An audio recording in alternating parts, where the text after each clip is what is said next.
Thank you very much. At this point, we'll move into the Capital Region presentation with Dr. Robert Jones and Omar Usmani. Lieutenant Governor, the Empire Development Corporation, we are really grateful for this opportunity to have the opportunity to speak with you about the work that we're doing to advance the Capital Region through the URI process. In the brief time that we have today, we're going to take a slightly different approach. What we would like to do is to reintroduce you today to the Capital Region by quickly sharing with you three important things about the Capital Region. One is that we want to share with you how our economy is undergoing a significant transition. And number two, why the Capital Region is at an exciting but challenging inflection point in its economic development. And then perhaps most importantly, how we are capitalizing on what we think is an outstanding opportunity, how we plan to seize this opportunity to advance the region. The Capital Region is clearly in an economic transition. And if we look back over the past 15 years, our industry mix, as you see in this slide, has shifted, and we have seen employment decline in our traditional sectors of manufacturing and in government employment. And I think we all know that the governor launched the SAGE Commission to undertake a historic redesign of state government. And thanks to these innovations and others, government has been reinvented, eliminating unnecessary bureaucracy, but also leading to a decline in the number of government public employees. And likewise, we have seen a decline in manufacturing jobs. We are now, which manufacturing is the sixth largest sector of our economy today in the Capital Region, but that's down from being number three, some 15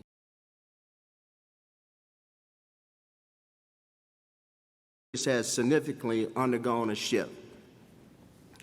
As our economy has gone through this transition, we are clearly very grateful for the investments and all the projects that Governor Cuomo has invested in that has revitalized the private sector.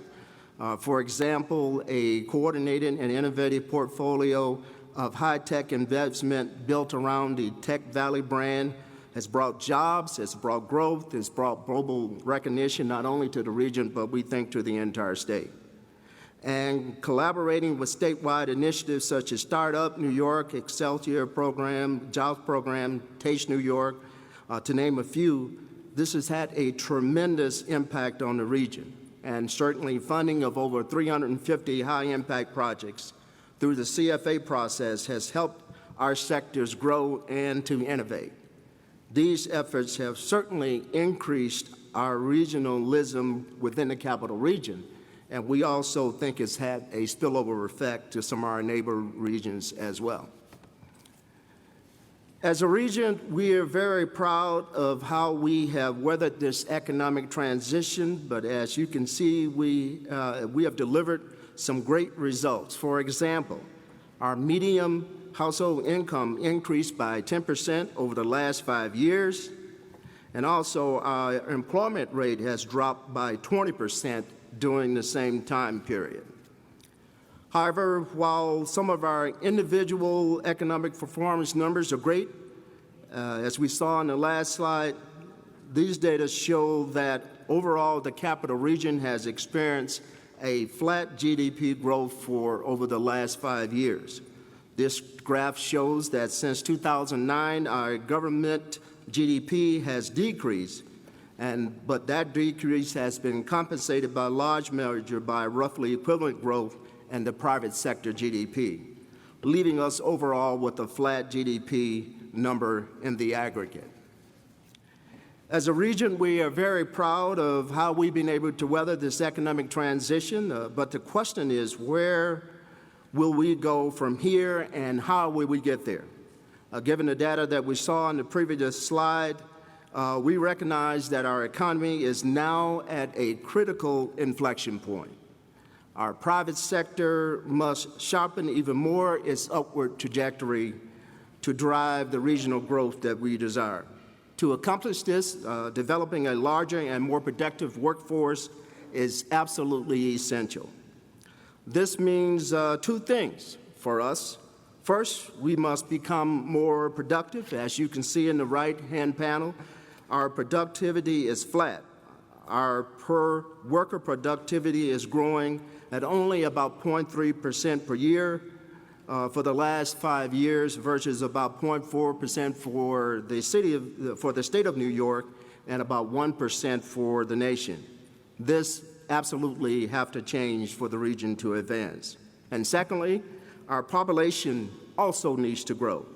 The capital region's population has been growing only at about 0.15% per year over the last 5 years versus 0.5% a year for the state of New York and 0.8% for the U.S. overall. So we must do a better job at keeping the talent that we educate in the capital region while also improve our ability to attract talents from other parts of the country.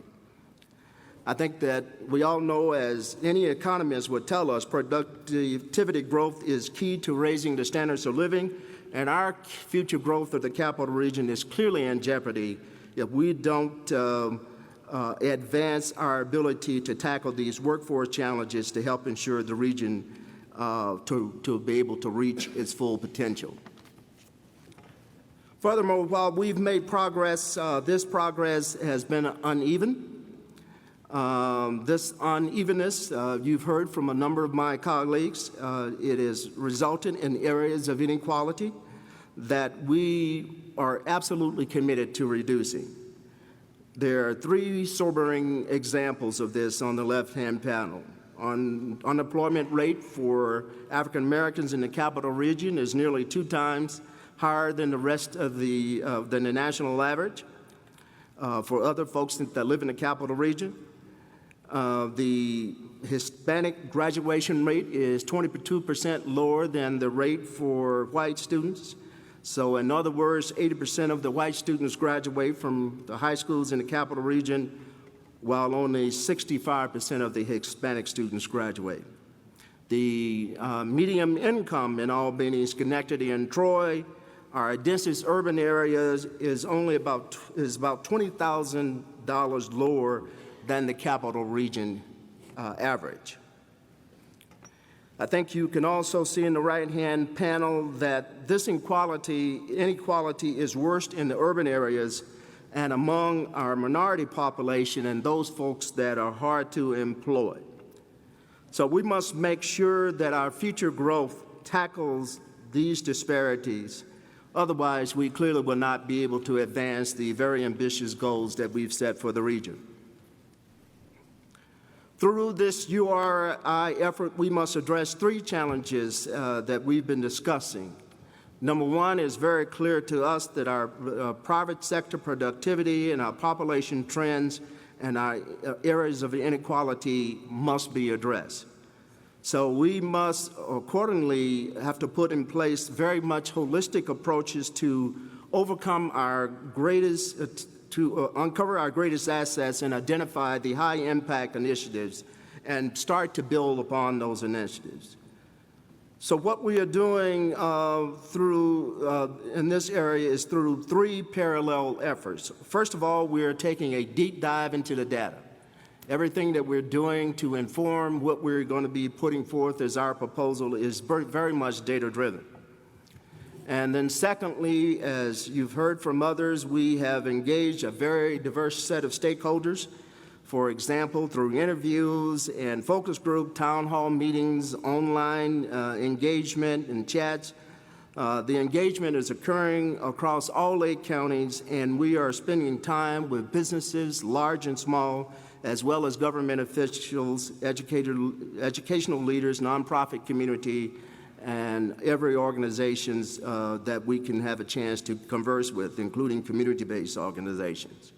And thirdly, by learning from these lessons learned from other peer institutions, not only in the region but across the country as well. We are learning from the best practices. We want to not necessarily spend time trying to reinvent the wheel, but learning from the outstanding work of others and seeing how that work can be adapted to advance the capital region.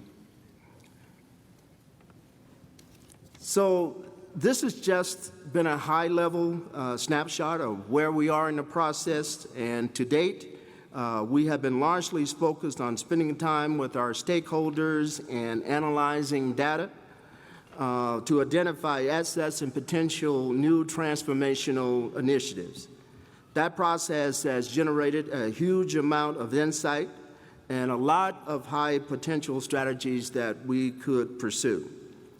So right now, we are in the middle of prioritizing between those so that we can now start to design the strategies and initiatives in detail and pull all of that together for our final proposal submission in October.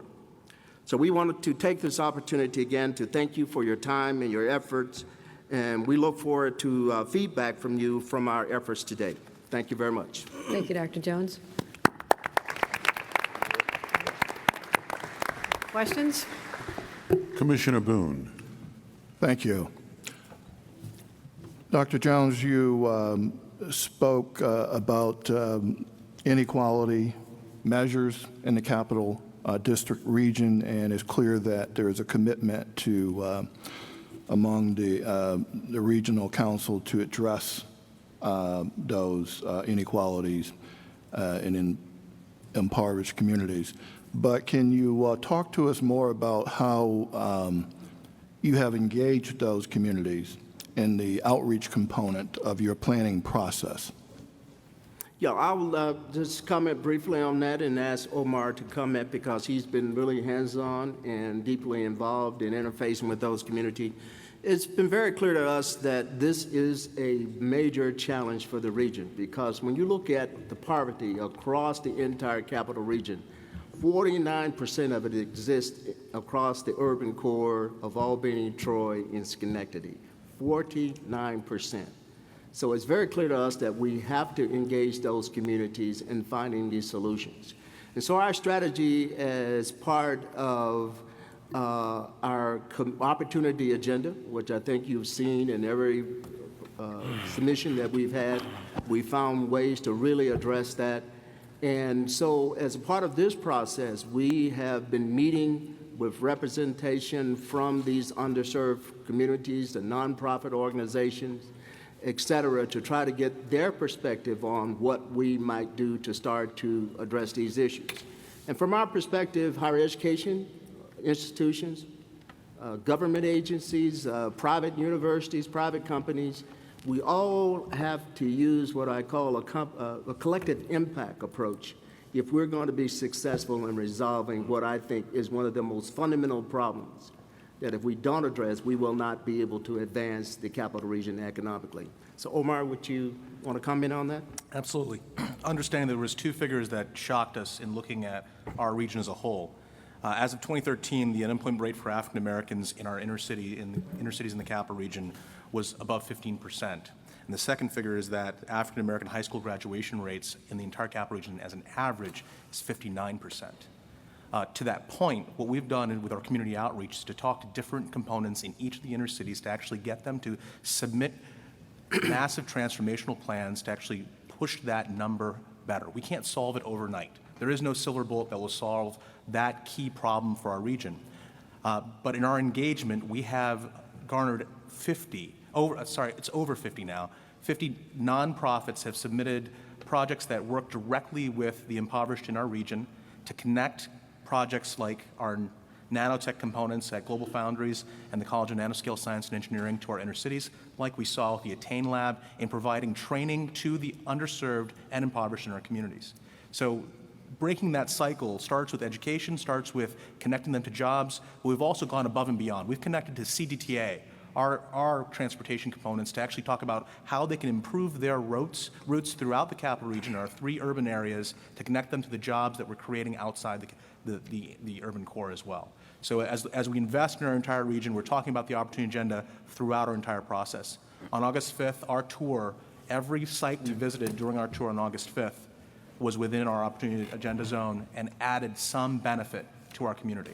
So Commissioner Boone, I hope that answers the question in summation. It does. Thank you. Director Toby. Thank you. The data and statistics you provide are very impressive, both because of their detail and what they show. And on the one hand, they show great news, the massive increase, really, in household income. It's quite dramatic, but also somewhat of a slowing now of some good news, what would otherwise be good news. And one of the things we're thinking about is the relationship or the correlation between economic performance and state investment, and how we might be spurring good news, how perhaps not so much. And so there's been a lot of investment, particularly in tech valleys, as you called it, both through the REDC process and in other ways also, both before REDC and since. Can you draw some correlations between the very aggressive state funding that happened a little earlier and the REDC process and what we're seeing now in your statistics? As the governor put it, past initiatives were Band-Aids on bullet holes. In our capital region, we've noticed a massive trend, and you look at the public sector shrinking, which is a good thing. Government is getting more effective, more efficient, and the SAGE Commission specifically has created great opportunities in reducing our deficit. What does that mean to the capital region, though? Our GDP is going to shrink as we shrink with those government jobs. We're taking targeted approaches to create material new wealth, not just in the Tech Valley components, but how those Tech Valley components can actually create long-sustaining jobs throughout our communities. Furthermore, we're looking at opportunities to actually grow for millennials specifically. If you look at the places in the capital region that are doing the best, the 5 standard deviations that I talk about every time we get together, Saratoga Springs is doing wonderfully. So we average out the extreme poverty we have in downtown Schenectady, downtown Troy, and downtown Albany when we average out the entire capital region. So we're missing some statistics when we look at the micro versus the macro for the entire region. So when we compare our own statistics on poverty, on unemployment, or education, we're not comparing to New York State averages, we're not comparing to national averages, we're comparing ourselves to our region, and then taking into account how that evens out. So our data approach is very, very specific, but we're actually focusing on how we can tackle these problems, not today, but 5 years from now. So, Rick, one of the problems that we've figured out is if we stay at these flat growth levels and flat productivity levels, in 5 years, we'll have 20,000 less workers in the capital region. Shocking to think that we'd invest all this money in that great facility up in Malta and not have 20,000 jobs in 5 years. So we're understanding our greatness in one area and our huge detractions in the other areas. Putting those together, we're hoping to create and spur growth for our entire region and material wealth, not just for the high-tech jobs, but material wealth for all in all socioeconomic levels. Thank you.